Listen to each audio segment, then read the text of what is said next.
radio astronomy, and we will see that engineering plays a significant role here. So we may not get to cover too much of fascinating astronomy here, because my focus here is more to talk about the how and the why rather than what we learn. But I'd be happy to answer questions on this later on. Now, since this is an audience with a slightly different background, I will start from the beginning. And as we all know, so I hope you can see the slides are changing. Yes? Yes, sir. Yes, Yeah, we can see. because I was recently in a talk where the slides are not changing, and it was told after 10, 12 slides were gone. Yes. Okay. So as we all know, astronomy is perhaps the oldest science, and from the time man settled down and learned to turn its gaze upwards to try and ask what is up there in the heavens, and of course started with the use of naked eyes, because that is where we have the natural detectors for light waves. And of course, all the processing of the information was done in the human brain. But then all this evolved dramatically with the invention of the telescope. And as we all know, that it was this person, Galileo Galilei, who turned the recently invented device to look in a different direction, that is up in the heavens, to ask whether it could reveal some additional secrets of the universe. And this revolutionized astronomy forever. And it's illustrative to look at how optical telescopes have grown through the ages. And so if you look at the top left is a replica of Galileo's small little telescope, from there to what Newton used, to what Herschel used, and then to the bigger observatories like the Mount Wilson, Mount Palomar, and then on to some of these very large behemoths, the biggest radio telescopes, some which are still under construction. And so what you can see here is one clear thing, that bigger is better. And it's useful to ask why is bigger better? And there are two main reasons. One, which is obvious, I think, to everybody, is that the bigger telescope will collect more light because it has a bigger aperture. Hence, you should be able to see fainter sources. Like when you dilate your eyes, then you go into a dim light environment so that you can collect more light and be able to make out things better in the faint or dark environment. So this is what is called sensitivity. So if you can detect fainter sources by collecting more signal, then you have a more sensitive instrument. The other thing that the bigger telescope does is provides higher magnification. And magnification is the ability to distinguish between nearby objects or sources in the sky. This is also called resolution. So if two objects are so close together in angular separation in the sky that they tend to merge, then you need a instrument with a higher resolution to be able to see them separately as distinct objects. Okay, and we'll see a little bit more in detail. As you can imagine, the sensitivity would depend on the area of the aperture, that is the square of the diameter. So the bigger you make the telescope, the sensitivity is proportional to d square. The resolution, on the other hand, depends inversely on the aperture. And this comes from basic diffraction theory, that if you have a wavelength lambda and you have an aperture of size d through which a light at that wavelength is coming through, then it will effectively give you resolution capability, which is proportional to lambda by d, except for some constant factor in front. So the smaller the resolution, that means narrower is the angular separation capability of the telescope. It can separate out objects which are close by. And we'll illustrate this with a couple of examples. So if you look at the moon with your naked eye, this is the picture you would see on the top left, just about making out some blurry structure on the surface. But the moment you put the simple optical telescope, you can start seeing the details, and the bigger telescope will show you more details, and you can then start seeing the individual objects which you could not make out because of lack of resolution. They start to be seen more clearly. And I'll show you in a moment with another example as to how the fainter objects become visible. So this is another example. Those of you who indulge in amateur astronomy will know the Andromeda Galaxy, or even otherwise you may know that it's one of the nearest galaxies to our Milky Way. And if you look at it with the naked eye in a clear sky conditions with no pollution, you just about make out a very faint blurred image like this. But as you start looking at it with bigger and bigger telescopes, you will see that you can make out the details of the object. It means you're now able to resolve and get higher resolution, as well as you can make out the fainter objects, whether they are the background stars or objects within the galaxy. So these two examples illustrate why we build bigger and bigger telescopes. Now you can ask, well, that's a good introduction to optical astronomy. What happens beyond the optical wavelength? As we all know, that the optical waves are nothing but one small part of the large electromagnetic spectrum, which goes all the way from the lowest frequency or largest wavelength radio waves to the highest frequency, shortest wavelength gamma rays, as shown in this illustration. And therefore, you can ask, well, if objects in the universe emit light, which we can detect by our naked eyes, or then now with more advanced technology on the telescopes, then can we expect to have these three statements, that can the same object be studied at different wavelengths of the electromagnetic spectrum? And we'll see that the answer to that is yes. And do different wavelengths give us different information about the object? That answer is also yes. So this is analogous to when you go to the doctor, he may do an MRI, he may do an ultrasound, but if he wants to see your bones, he has to do an X-ray, right? So there are different parts of the body that can be probed by the different techniques. So in the same way, you can probe the different properties of an object by looking at it at different wavelengths. And there is something more important, which is analogous to the fact that if you want to see the bones or the skeleton, it can only be done with X-rays. So some objects or phenomena can be studied only at some wavelengths. They don't show up at other wavelengths. And the answer to that also happens to be yes. And that then motivates us to ask that question. But I'll show you with one example. So here we are back to that Andromeda Galaxy. I showed you the visible domain picture, which looked like this. But if you look at this galaxy in different wavelengths, from radio to infrared to ultraviolet to X-rays, as you can see, the object looks different, but it does emit at all these wavelengths. And you can see the different parts of the object or different aspects of the galaxy are more prominent at different wavelengths, thereby allowing you to study the object in more detail. And you can then put together this whole information, just like the doctor will combine the results from the various tests and the various scans to try and diagnose and understand exactly what your physical condition is. You can do the same by combining the information from different wavelengths. But now we ask the question, well, what is stopping us from observing the universe at other wavelengths?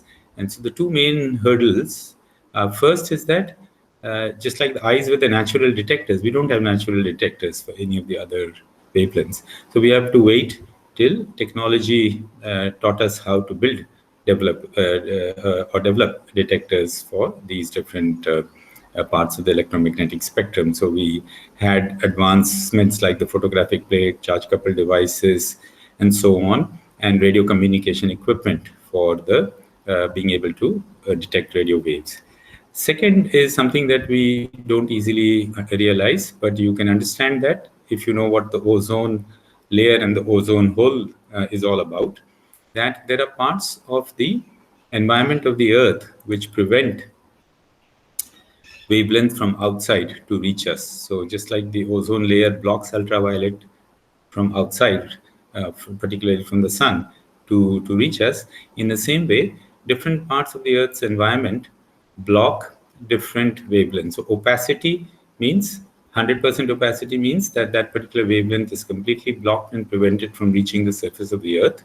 And 0% opacity means the wavelength comes through and can be detected on the Earth. So as you can see here, that there are two main windows, the optical window, which we already talked about, and the other part is this large wide window, which lies in the radio spectrum or the radio frequencies, where the signal can reach us. At other places, it is blocked or attenuated for one reason or the other, whether it is blocked by the ionosphere of the Earth at very low frequencies or by absorption by different kinds of molecules in the atmosphere of the Earth at some of these other frequencies. And so you would expect then that the next branch of astronomy that would develop would be radio astronomy, once people learned to understand that you can receive radio waves and be able to detect them. And so that brings us to the early history of radio waves. And so it was Maxwell who developed the theory that predicted that electromagnetic radiation could exist at all wavelengths, including radio. But it was a few more years later before Hertz proved that radio waves predicted by Maxwell do indeed exist, but he declared them to be of no practical use and went on to do other things. And it took these two people, though normally the world describes the first first transmission and detection of radio waves to Marconi, but it was actually Acharya Jagdish Chandra Bose in Kolkata who first demonstrated the ability to both generate and receive radio waves, and he did this at 60 gigahertz in 1894 November, almost a year before Marconi did the same thing in Europe. It is just that Jagdish Chandra Bose still treated it as a scientific development and a curiosity, whereas Marconi recognized the potential of that discovery and patented it, and that what has led to the entire telecommunication revolution that we know. But from there, so we will take a moment to pay tribute to J.C. Bose, who is really a true pioneer. And there are many places which have a replica of the experimental setup that he used, and we have one at the Gmrt also, and you're welcome to come and see that anytime you visit, which we hope can happen soon as the pandemic subsides. But from there we move to what did it take further in order to develop radio astronomy. And so that you needed the detectors, which happened as a offshoot of the development of the radio communication technology. And as often happens in science, especially in astronomy, it was an accidental discovery, what we call serendipitous discovery, by which the radio signals coming from outside were detected. And the origin is in the Bell Labs in the US, where they were debugging transatlantic communication equipment. They had built this to communicate between Europe and the US, but the equipment was giving some trouble. It was picking up unwanted noise or disturbance, which was affecting its performance. And this gentleman, Karl Jansky, who was the engineer there, was given the task of debugging and finding out what's going wrong. So Karl Jansky built this contraption, which you may not believe, pick up the radio waves, and it was mounted, as you can see the wheels here, mounted on a rotating platform, which could be turned around in different directions. To surprise, Jansky found that the signal was not coming from any fixed location on the surface of the Earth, but was actually coming from some fixed direction in the sky. And you can see this chart record output where he got these peaks when pointing at some fixed direction in the sky. And then he realized that these are radio waves which are coming from somewhere out there, which are causing the disturbance to the radio communication equipment. And that is how radio astronomy was born. It was not taken very seriously in the early days by astronomers because they thought the optical astronomy was well established and they did not think that one could learn much from the radio waves coming from outside. And so the early days, radio astronomy grew because of the effort of the engineers. So many of them spent their spare time just further developing the field. So Grotriber, who was another pioneer, was another engineer working in the same Bell Labs. And during his spare time, like a hobby at home, he built this, which now looks a bit more like what you think a radio telescope should look like. And he used this device operating at 160 megahertz from his backyard during his spare time to make some important discoveries. In fact, he made the first radio map of the sky. And since it is a historic thing, we should look at it a bit more closely. So this is a contour map it shows via contours the regions from the sky where the radio signal is detected to be strong. And as you can see, that bulk of the radio signal is found to be coming from this strip in the sky, which actually corresponds to the edge on the plane of the Milky Way. So as you all know, we live in the galaxy, which is a thin disk. So if you were to look out along the plane of the disk, you would encounter the maximum material of the galaxy.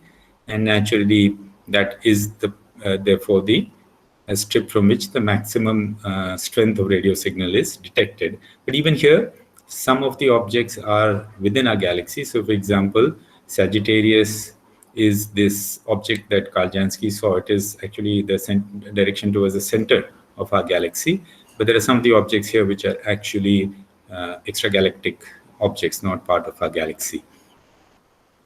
And so with this, as radio astronomy started growing, it soon became understood that what you're seeing is exactly what I was telling earlier, a complementary view. That means some of these bright radio sources did not have any known optical counterparts. And some of the brightest optical sources that we astronomers knew in the sky, they could not find any corresponding radio counterparts. So it is like, one investigation is showing you the skeleton of the body, the other investigation is showing you maybe the tissues of the body, and then you're clearly seeing different parts of the universe. And the reason, and this is an example illustrating that. So we are back to our thin disk of our Milky Way galaxy. So if you reconstruct a picture of what our Milky Way galaxy would look like, if you look at it from outside along the plane of the galaxy, you would see this thin disk in optical, and you can see some obscuring material, and you can see the central bulge of the galaxy. But if you look at the same galaxy and reconstruct the picture as seen in the radio waves, you can see that there is a significant different view. One, the galaxy looks not that thin a disk. It has much more extended structure. That is, there is emission coming from objects which are further away from the plane of the galaxy than happens in optical. So this is a different species of objects which are producing this emission, which are dark in the optical, and vice versa. There are things here which are not seen in radio but are seen in optical, and vice versa. And the reason for that is that there are different physical phenomena at work which are giving rise to the radio emission, and hence you are actually getting a different view of the universe, which allows you to find out and learn new and different things about the universe, as well as to combine the information with optical to get a better understanding of several phenomena and several objects of the universe. Now, what we will do is, we will now go into a bit of the technical detail as to how do these radio telescopes work and what are the criteria and the features. So at the very basic, the radio telescope single dish is no different from your satellite dish, in the sense that, like your satellite dish, collects signals coming from the satellite and brings the electromagnetic waves to a focus, from where they are amplified and then processed and brought to your TV set, from where you decode the picture and see the things. The same thing happens here. The same principles apply here, but the signals are much, much weaker than anything that we encounter in man-made transmissions. And so now we get a bit technical. So the unit that we use is called 1 Jansky, 10 to the minus 26 watts per square meter per hertz. So that is the power per unit area, per unit frequency that is falling on the antenna. Now you can see 10 to the minus 26 is a very small number. And if you understand electrical engineering, then a typical power falling on a typical radio telescope, which is much larger than your satellite dish and working over a reasonable bandwidth, is minus 100 dBm. And as you will know, 0 dBm corresponds to 1 milliwatt of power, and a dB is a log scale. And so this is a very, very weak amount of signal or power. And another way of looking at it is 1,000 years of continuously operating this kind of an antenna, looking at a Vanjansky source, will give you 1 millijoule of energy, which is trivial. It's a very small amount of energy. So what that means is that in order to get enough sensitivity, that means to be able to see these very faint sources, you need now to build these very big antennas. So you remember that the sensitivity depends on the size of the antenna. The bigger the antenna you build, the more signal you will collect. And so if it's a weak signal, then you need to build a large antenna to collect enough signal to be make it detectable. Now you ask, what is meant by detection? What happens is when you collect the signal and put it through electronics, all electronics has its own noise. And that noise then prevents you from detecting the true signal. And so if you study communication theory, you will come across the concept of signal to noise. And so what you need is that the noise power should be as less as possible, and the signal power should be as large as possible, so that you can get enough signal to noise to be able to detect the signal. And so what you need to do then is to build electronics which intrinsically has as low noise as possible, which can be done, but requires some amount of technology to build low noise electronics. Finally, then you say, what else can I do in order to improve my sensitivity? As you can see here, if you can increase the bandwidth over which you observe, that means you observe over a large number of hertz, then you can pick up more signal, more energy. And that is because most of these physical phenomena are transmissions over large bandwidths, unlike man-made signals where we transmit over narrow bandwidths to convey our information. These natural phenomena have large bandwidths, just like the sun emits over a large range of frequencies. So you build the telescope to have process as large a band width of frequencies so that you can get more signal. And finally, it can be shown that you can reduce this, improve the signal to noise by observing the source for longer and longer and collecting that signal for a longer duration and integrating it. It can be shown that the signal to noise improves at the square root of the time or duration for which you collect and integrate the signal. And since most of these phenomena that we're looking at, they're sort of constant in time, unlike, again, man-made transmission, where we are changing the content all the time. If you're looking at the sun or if you're looking at a galaxy, they will look statistically the same in their properties for thousands to millions of years. So you can integrate over minutes to hours to days and improve the sensitivity.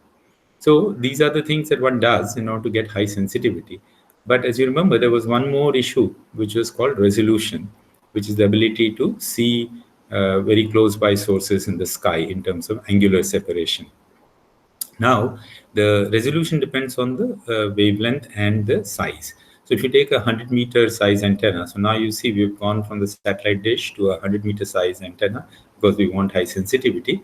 Then even with a 100-meter antenna operating at 1 meter wavelength, which is 300 megahertz frequency in the radio window, the resolution by that formula that we encountered earlier is only half a degree. Now, half a degree is 30 arc minutes. That is the angular size of the moon. What that means is that if you took a 100-meter size radio telescope operating at 300 megahertz, pointed it to the moon, it would just see the fuzzy ball of the moon. It would not be able to make out any structure within the moon. Whereas the simple optical telescope, as we saw earlier, can give you this kind of an image of the moon. Similar thing is if you look at the Andromeda Galaxy with enough resolution, it looks like this, but with that kind of a poor resolution, it would just give you a fuzzy image like this. So now you can see that there's a problem here, and that is simply because the wavelength of operation for radio is much, much, much longer than that of optical. And it's hard to build a single antennas which are much larger than 100 meters. This is one of the larger antennas that existed till recently, 300 meters in size, but it is so large, it is fixed, you can't move it. And so you can't look at different directions of the sky very easily with this kind of an antenna. So there was a problem here for radio astronomy, which was overcome by realizing that you can build an instrument with higher resolution by building an array of antennas. So what Sir Martin Ryle showed, for which he got a Nobel Prize, is that you can build an array of relatively small antennas. They may still be quite large, a few tens of meters in size, and then place them over large distances on the Earth and be able to collect the signal. All of them point to the same direction of the sky that you want to study. You collect the signal from them and combine them in an appropriate fashion. Then you can synthesize a single antenna of effective size or aperture, which is not the size of the individual antennas, but the largest separation between the antennas in the array, which is ds here. So now your resolution becomes lambda by ds. And since ds is just the separation, if you have enough space, enough land, you can keep these antennas further and further apart and keep improving your resolution, making it better and better, so that you can make it comparable to, say, an optical telescope, for example. And this requires certain extra signal processing in electronics before you can do that. I won't have time to go into the details of that, but this is now the standard technique whereby you build arrays of antennas. And just to give an example of how much improvement you can get, this is an example of one array image of a radio galaxy, which is made before the era of the modern array telescopes. And this is the one made with the that VLA array, which I showed in the previous picture. And you can see, although one of them is a contour map and the other is a grayscale map, but still you can make out the fact that the resolution is much better. The central source, which is the core of the galaxy, is seen as a very small, faint spot, whereas the other objects, you can see much more detail. So the picture has much higher detail or clarity, which is what resolution gives you. And so you can ask that, well, if you can do this, that you can build arrays of telescopes and get high resolution, how far can you take this concept? So, for example, can you put telescopes across an entire continent and be able to collect the signal from them and do the combining of the signal properly in order to synthesize an antenna whose size is thousands of kilometers? And yes, this is possible. It is what is called very long baseline interferometry, and it has been done, and this is standard practice. You have to ask, well, how do I get the signal from all the antennas together? And different ways of doing it. Today, optical fibers allow you to connect all the antennas and bring the signal together in close to real time. You can extend that concept and you can do it across continents and get even high resolution. So some of you would have seen a great discovery that was reported recently about the imaging of the black hole. It was done by an array of antennas located in different continents to get high resolution so that you can zoom in to the center of that galaxy, which had that black hole whose shadow was being imaged. And you can jump one more step in imagination and say, well, if you can do this, can you not combine signals from antennas which are located on the surface of the Earth and those which are flying up in space, launched on a satellite? And this is also in principle practice possible, and in practice it has been done and shown that you can do this. And now you can get a resolution which corresponds to a separation which is now tens of thousands of kilometers, which then allows you to go right into the center of that little dot that I showed in the radio galaxy earlier and ask, is that dot have some structure? If so, what does it look like? And indeed, you can see that it has structure, and there are blobs of material or plasma coming out from the center of the galaxy, and you can study the physics of how they move and what does it mean for the energetics of the galaxy and so on. So with that kind of exploration, there is a couple of other aspects which are interesting, that the radio telescopes are also used for things which are a bit different from just studying the physics of various objects in the universe. So this is one of these burning questions that man asks, that are there other intelligent life forms out there in the universe?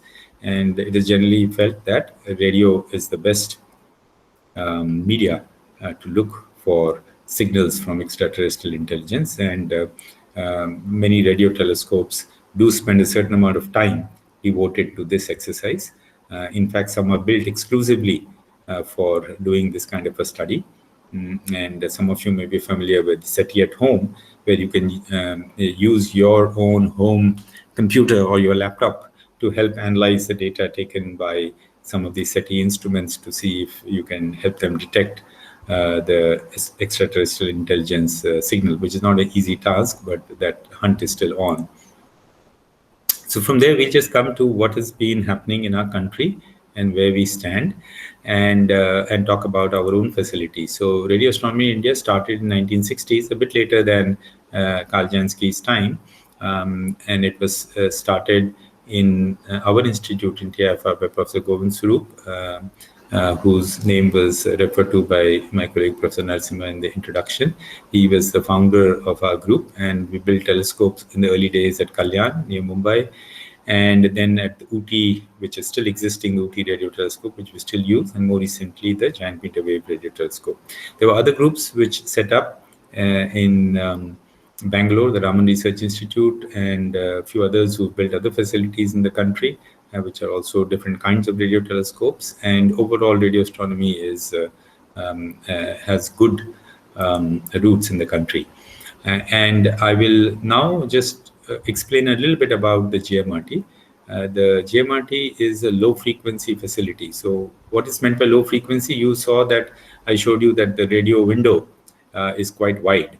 It goes almost from 30 megahertz to 300 gigahertz, and no single radio telescope can cover that entire range of frequencies. And so radio telescopes are built to cover different parts of that spectrum. And our facility operates in the lower end of that spectrum, 100 to 1450 megahertz. And in this range of frequencies, it is one of the largest facilities in the world. It consists of 30 antennas. It's an array instrument. I explained the reason for building arrays, 45-meter diameter each, and spread out over a 30-kilometer region, which is again quite large. And this was built in the 1990s, operational since 2002 as an international facility. And more recently, we upgraded it and increased its capability and its performance with new technology, which was completed in 2018 and is now keeping its position as one of the frontline facilities in the world. So if you come here and you travel from Pune to Nasik, the road will take you right through the Gmrt array. This is the configuration. There are 12 of the 30 antennas in a central 1 kilometer by 1 kilometer region. Remaining 18 are spread out in a roughly Y-shaped structure with the radial extent going a bit beyond 14 kilometers. So it allows you to synthesize an antenna of close to 30 kilometers as far as resolution is concerned. And so this is, today, of course, everybody Googles anything that you want to learn about. So if you Google Gmrt, it will show you nice maps. So this is the view of the central 1 kilometer by 1 kilometer region, where you can just about make out the antennas. You can zoom this, and now you can see them more clearly. These are the 3 of the closest antennas, and then the others are further apart. And this is a view of the central building. The signals from all the antennas come over optical fiber to this building here, which receives the signals, converts them back into electrical voltages, and does the further processing in order to get the final products by which the astronomers can make the images or study the signals. And the entire observatory is controlled by one control room here, where a single person sitting there can run the entire observatory, managing all the 30 antennas, all the electronics, all the receiver systems, and running long observation sequences of many hours from there. This is a view from the nearby hill showing the central antennas. This is a close-up, and now you can see what 45-meter diameter means in terms of size and extent. In order to reach the focus where the radio waves are brought first to a focus and converted to electrical voltage by these feed elements, you need a special crane whose height has to be 30 meters in full extent to reach up to there, to work over there. The antennas themselves are, as I said, quite large and quite complicated to build, and this is the sequence of how they were built.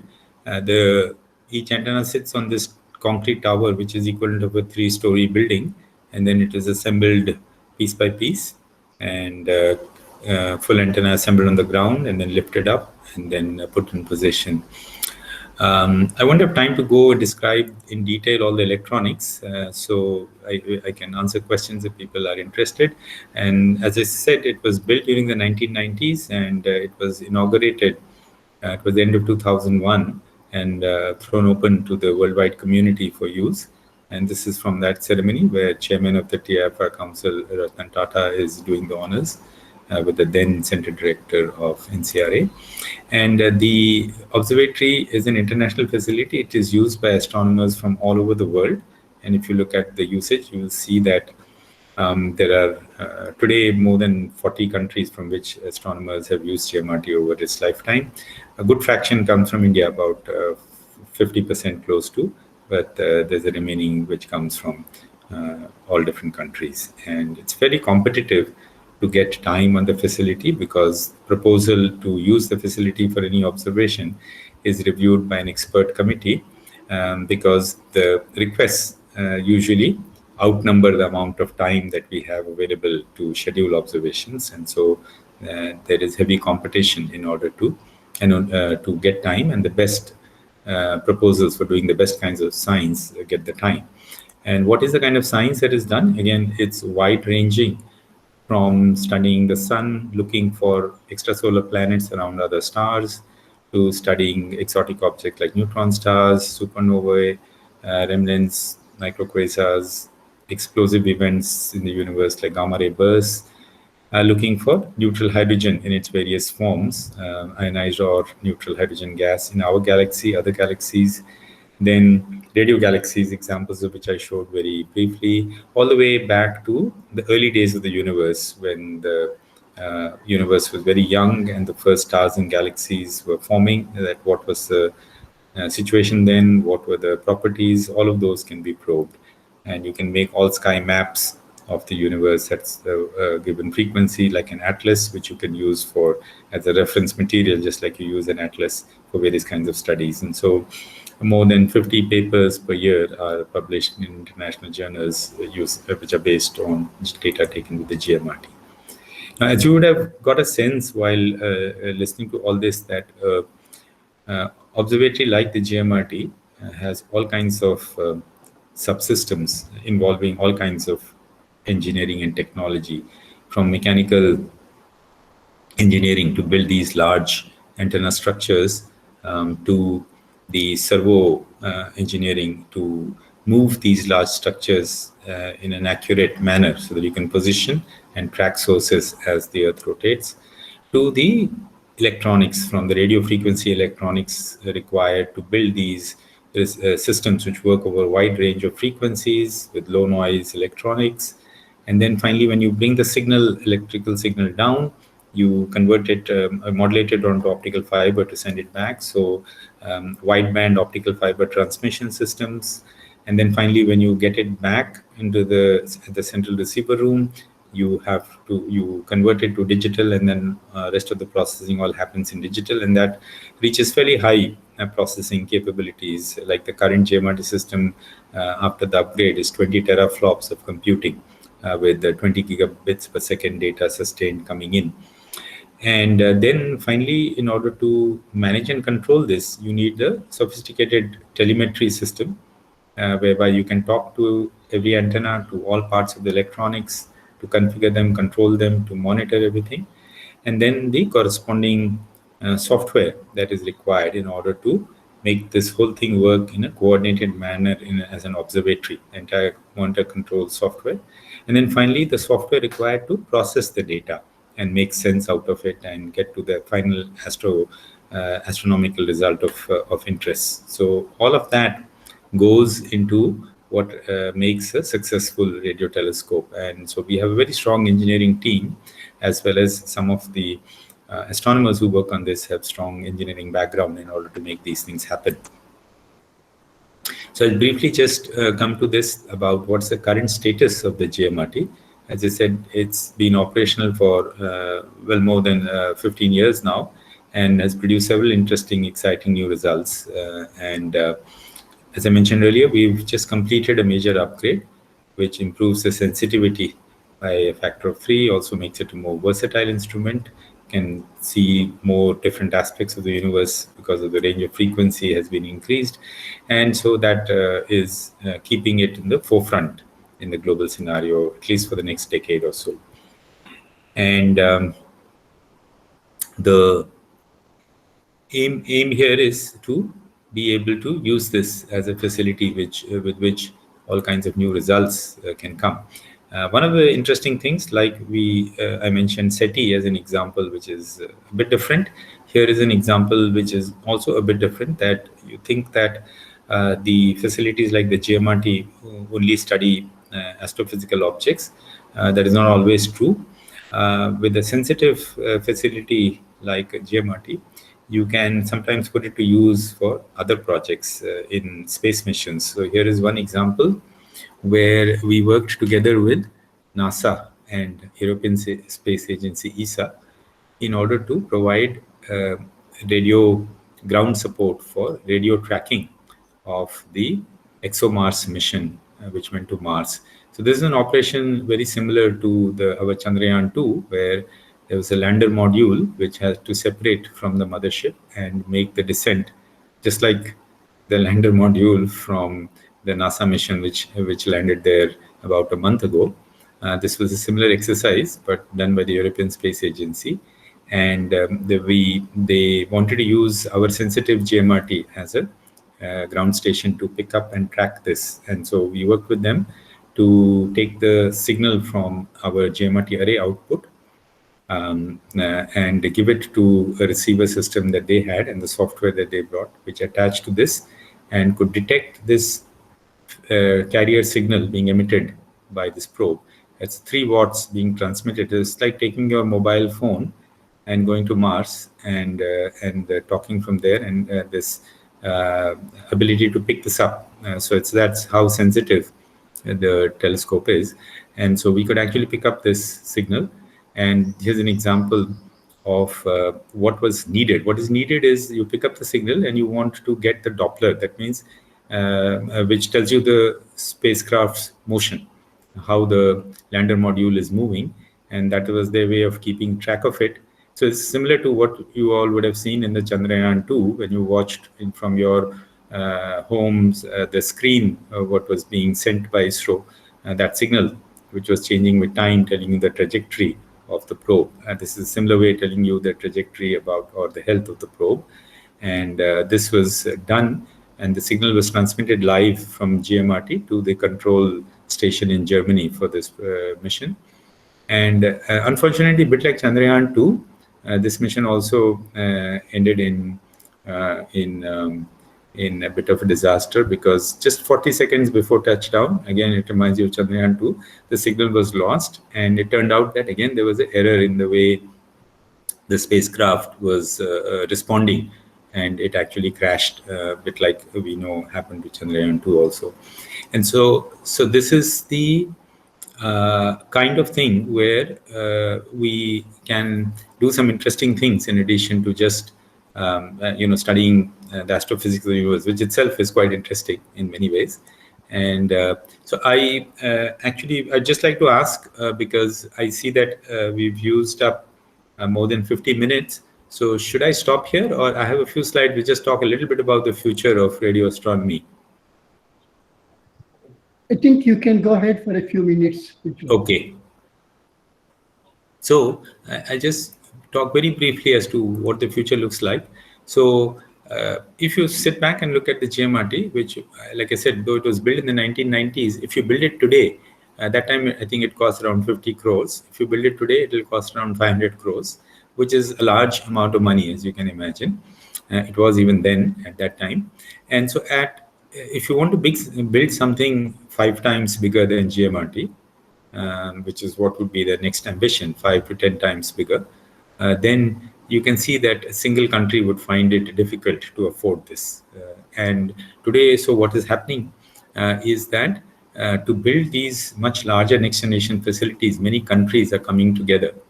And in the case of radio astronomy, the project that we are all looking at is called the Square Kilometer Array, SKA, which is a next generation facility, which has just finished the design phase. And we are hoping to start the construction by the end of this year.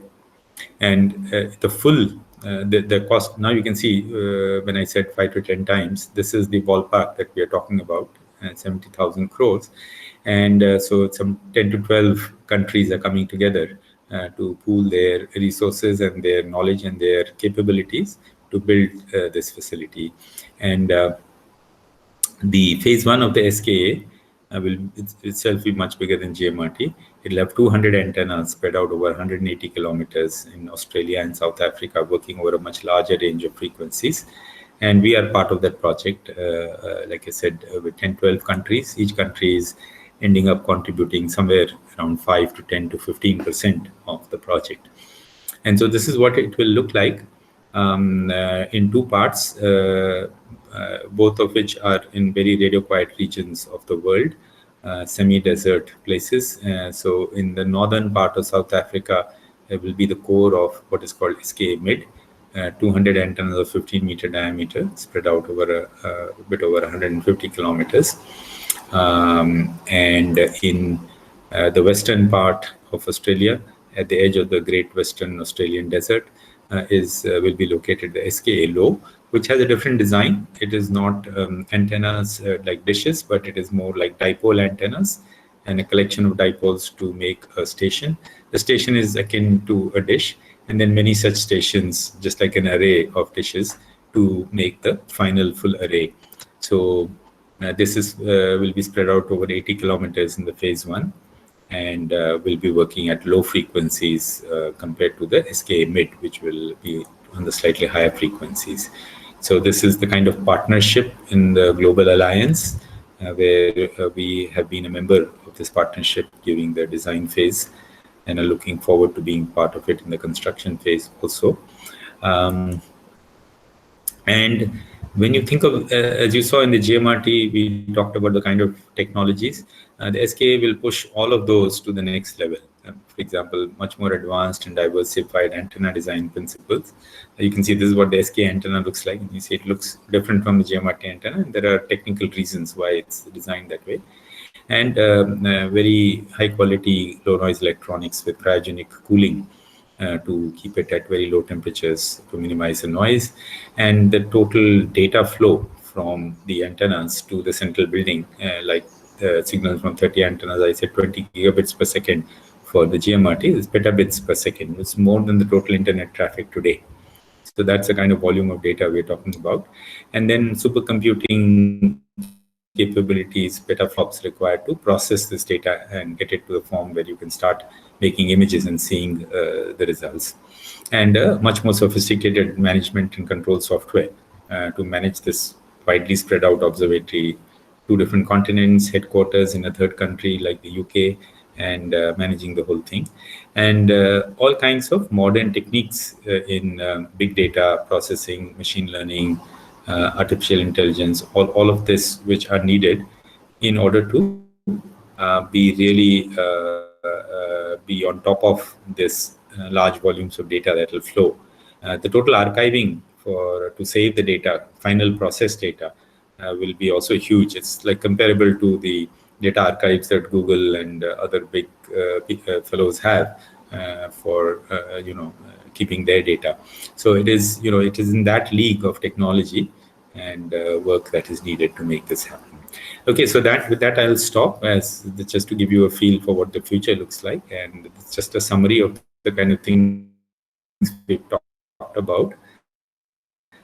Read all of this, but I'll leave it there, and I'll take questions if people have.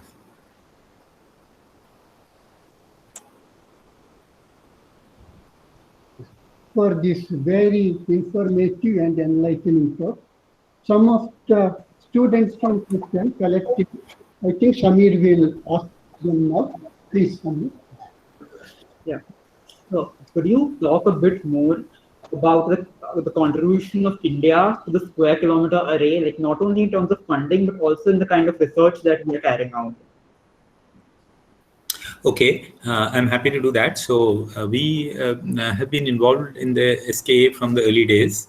We were part of the original group that came together around 2011-12 to start the discussion. And we have participated actively in the design phase, which ran from 2004 14 end, 15 beginning or so till just till last year when the design was completed. And so the design had different work packages. Somebody was designing the antennas, somebody was designing the the receiver system, somebody was designing the optical fiber transport system, somebody was designing the digital receivers and data processing and all of that.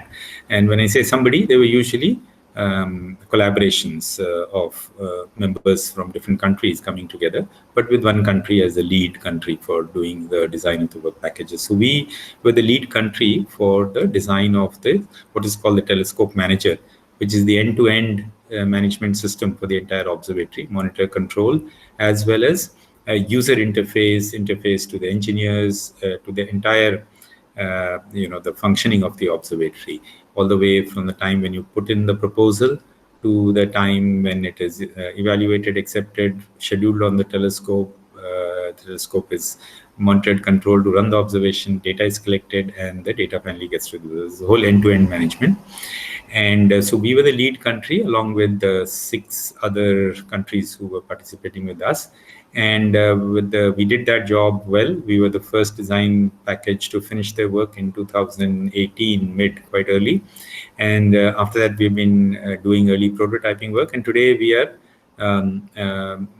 put as the lead country for the construction of this part of the telescope.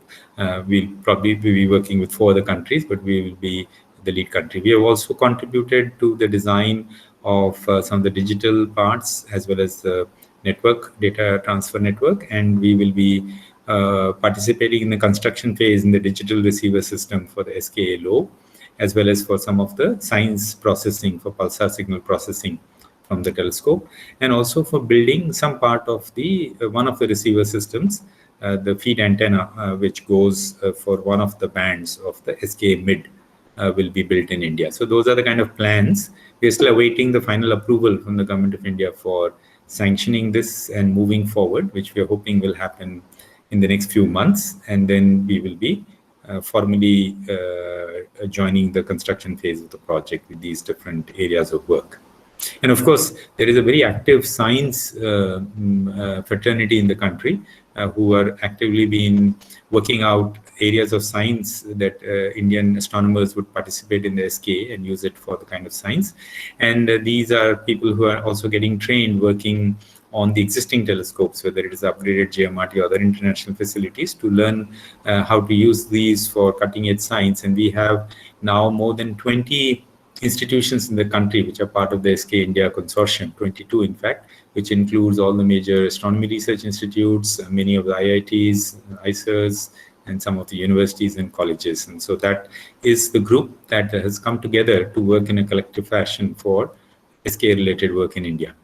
We will have one of the regional data centers is proposed to be located in India, which will gather the data from the SK, the final data products, and have it available for Indian astronomers to use. Thank you, sir. The next question is, the Gmrt antennas are arranged in a Y shape. Is there any particular reason for this arrangement? Yes, so that's a good question. So as I said, what happens, I didn't go into the detail, but when you make this array of antennas in order to simulate or get the high resolution, which is corresponding to the an antenna whose size is equal to the array, one of the important parameters is that the antenna signals are combined in a pairwise fashion. If I had more time, I would have talked a bit more about what the concept behind is. But I think sometime you should maybe bug Professor Narasimha to give a talk. I think he can explain this concept quite well. But what it requires is pairwise antennas with vector separations which are as unique or different as possible. And so this becomes a problem that if you have n antennas, and you can make NC2 combinations, right? If you do pairwise combination of antennas, how should this NC2 vectors be placed on the surface of the Earth so that you can get the maximal reconstruction of the image of the sky? And that then leads to a numerical exercise or a simulation or a calculation, which shows you that a Y-shaped configuration is one of those optimal configurations, which gives you maximally different vectors without unnecessarily repeating. For example, a square grid would give you maximum redundant vectors with similar separations. So the Y happens to be one of those configurations. So it's an optimal use of n antennas to get the maximal coverage of the sky, so to speak. Thank you, sir. So the next question is, why does the signal get lost when we're looking at objects that are close to the ground? Is it because of interference or ground reflection? I'm not sure I understood. Why does the signal get lost when you're looking close to the ground? Like, for example, radars have a lot of difficulty in identifying objects that fly close to the ground. Okay, in that sense, yeah. So that is certainly due to spurious reflections, unwanted reflections, both of the desired signal itself as well as other spurious signals. Okay, thank you, sir. So the next question is, have any SETI signals been detected till now? And we detect a SETI signal, how do we determine if it is a SETI signal or not? Yes. So the answer to the first one is obvious. If it had been detected, you would also know about it. You would have heard about it. So far there has been no claimed success in detection of SETI signals, and that partly is it ties to the next part of the question as to, well, how and when would you claim a detection? And that's a tough one.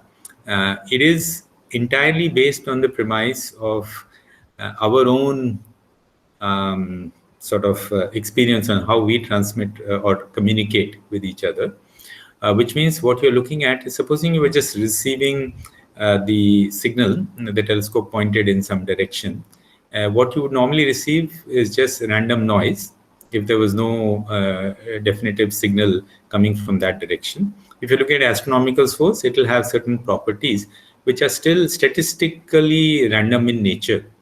But if you're looking at a TV transmission, then you will see discrete changes in the signal because of the discrete nature of this transmission that we indulge in. So what people look for is certain signatures of sudden changes in the signals, either as a function of frequency or time in the data being collected in a SETI experiment.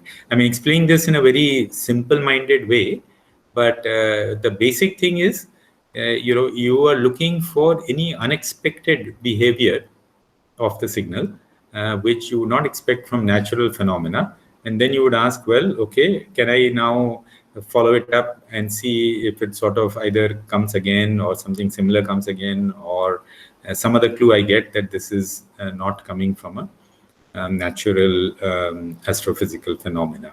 In the past, people have been fooled. I mean, some of our own man-made signals sometimes leak in and you can get confused.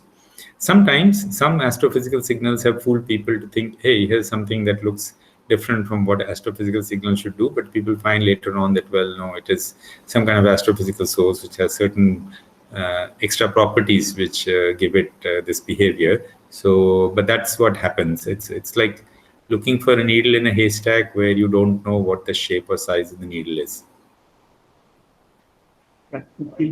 So the galactic phenomena are static, which means that the signal, as you mentioned, can be integrated over a long time. However, detecting transient events like landing of an ExoMars rover using the radio, doesn't that pose more of a challenge? Yes, so that's correct. That by and large, what I said applies for those astrophysical signals which are sort of statistically on all the time. And even in astrophysics, there are things which don't meet that. Transients are certainly an example. There are sources which go on and off even in the astrophysical world, and they are therefore not confined they're confined to narrow windows in time, so you can't integrate that signal over long duration. And yes, so you're right that if you want to detect that signal, then it's your sensitivity of signal to noise that you can get from your radio telescope over that short duration during which that signal lasts. That is the crucial parameter, rather than the signal to noise that you can build up by observing with that telescope for minutes or hours. So that is a different ball game. I mean, that Therefore, that sensitivity is poorer compared to the sensitivity got by integrating longer. And therefore, it means that it's only the brightest of these transient sources that you can detect easily. And that's actually applied.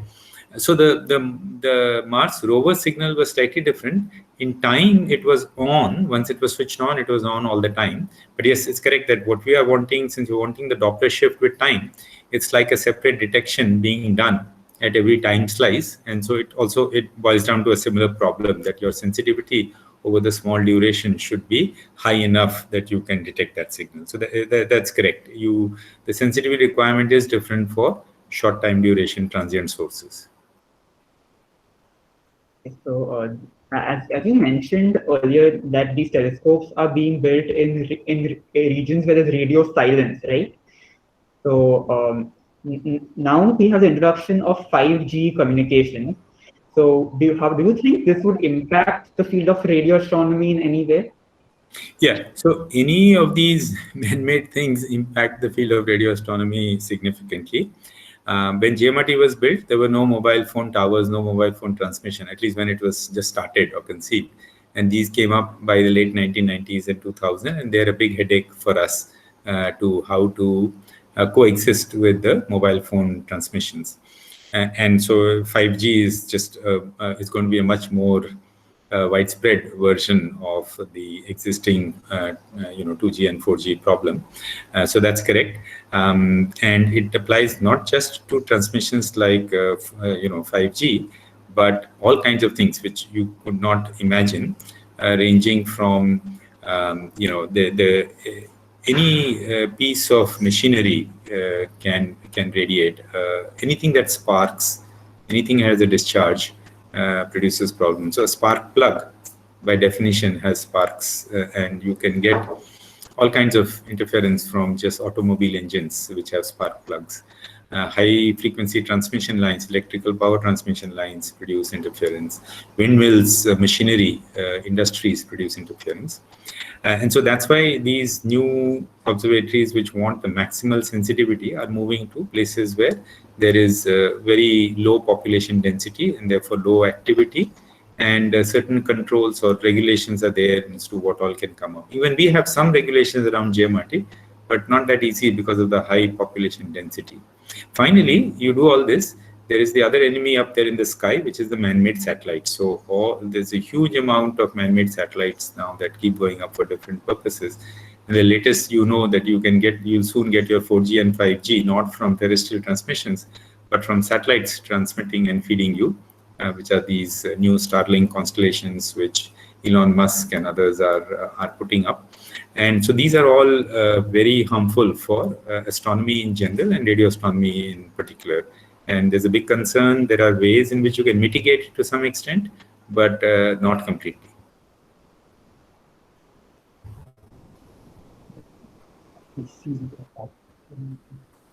So could you throw some light on how the fields of artificial intelligence and machine learning are contributing to radio astronomy? Yes, so I can certainly do that. So one of the challenges in radio astronomy is related to reliably detecting some signals. So for example, you're looking for signature of, say, a galaxy in some data that has been taken, or for a pulsar signal for that matter. You sort of know what general features or properties that signal has, but often if the signal is too weak, or there is lots of other other information crowding out in the same data, then it becomes difficult to detect that signal or find that signal. And also, when you do detect it, you may want to classify it as to what kind it is. So today we know that even galaxies, there are various kinds, various properties, and if you can classify that spectrum, then you can help in understanding what kind of galaxy it is. So there are many of these tasks which, when your telescope was detecting 5 galaxies, you could do it yourself, or the signal was not too crowded, or you were not looking for very faint objects in your signal, you could do it yourself.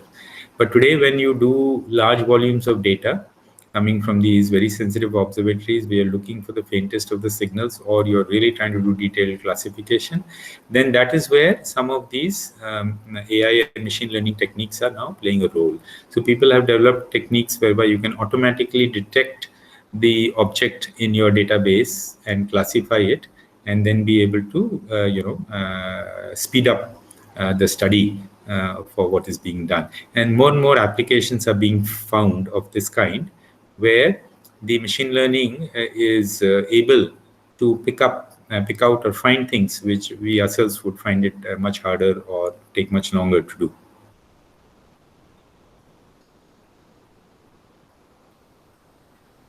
Yashwant, I want to ask one thing. Yes. Given this experience in aperture synthesis, as well as just like Chandrayaan or this Mars mission, this thing, do you think NCRA can contribute for helping India in this self-driving car type of thing, both software and the distribution of the antennas? Sorry, can India help or contribute in what? Sorry, can... Yeah, see, right now, one of the hot topics done tried in China, Europe, probably America, and I don't know in India, about self-driving cars and this thing. But then the thing is, yes, self-driving cars, where you have to get all the... Okay, yeah. So because of the experience of NCRA over the last... from what we do, from what we do to self-driving cars is a bit of a jump, but some of the ideas, technologies could be usable, though I'm not sure that they would find direct application in some of these things. But people who've been trained in these areas could be useful in working on some of these topics, is what I would say. Okay.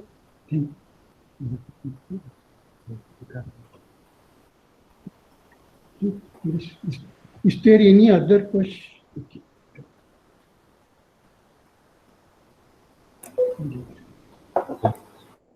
Okay, thank you so much. Wanted to know, Professor Narasimha, it may be of interest for us to ask Professor Gupta how, because we have a band of students under you who are interested in these fields, whether they can do internships or projects or something like that, how they can participate.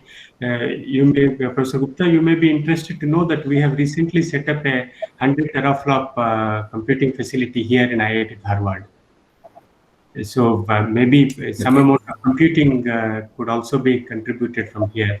And we have a few faculty who are interested in AI, ML, and so on. So how we could kind of collaborate with our students and faculty and the facilities that we have. Yeah. Sure. So there are two things. One is that we definitely encourage students to come and do projects. And the projects can be of the pure engineering type, where they work with their engineering team on one of the other areas that I talked about. Right. Or they can be of the pure astrophysics type, where they come and work with the astronomers for doing that.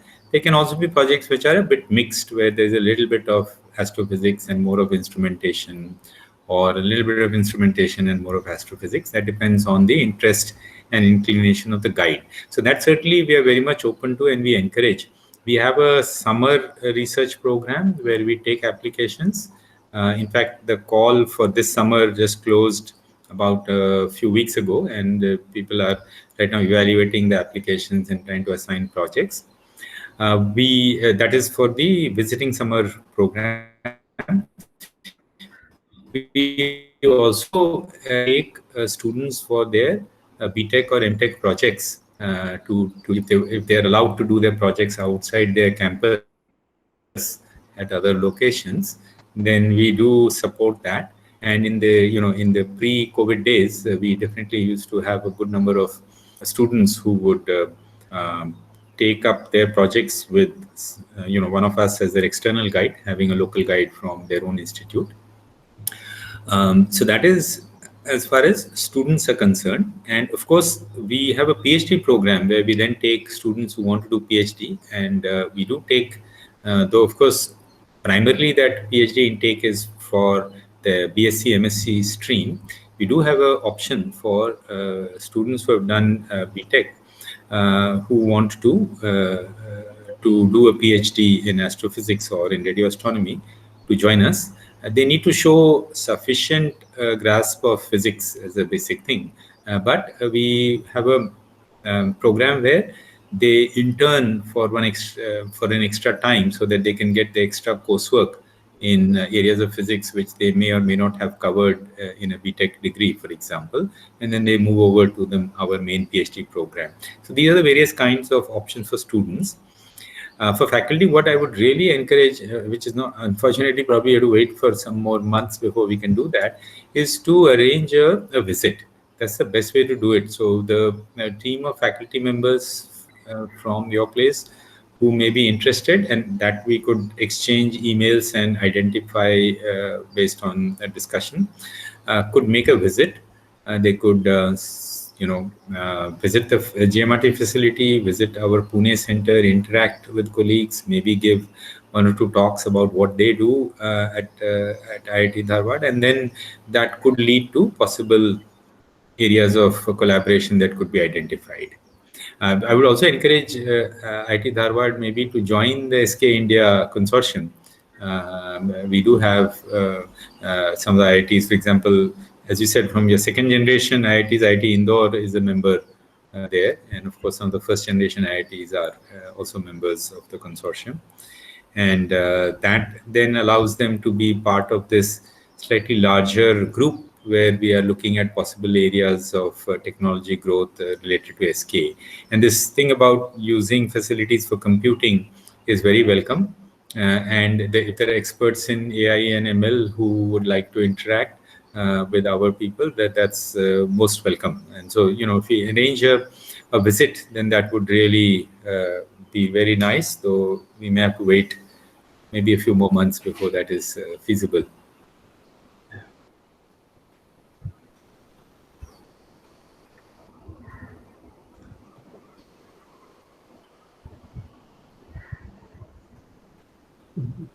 Okay, thank you so much, Professor Yashwant Gupta. We will conclude the session. Sure, thank you. And thank you for inviting me. And it was nice to get all these questions also. And I'm more than happy if any of the students want to contact later on and want to carry some of the discussions further. Thank you, sir. We shall now conclude with the vote of thanks. The last hour was truly very insightful and engaging. It's time to express gratitude to all those who made this wonderful event possible. Foremost, I thank Professor Yashwant Gupta for sparing his valuable time with an enlightening talk on probing the universe with radio waves. Heartfelt thanks to Professor Narasimha, whose enthusiasm is boundless and inspiring, and whose constant efforts made this event successful. I thank the administration of IIT Dharwad for supporting the conduction of this event. And lastly, I thank the wonderful audience for your eagerness to learn, which motivates us all. With this, let's conclude this event. Thank you, everyone. Have a great day.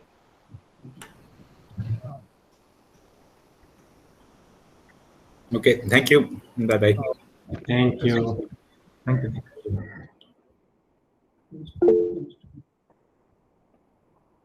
It is done.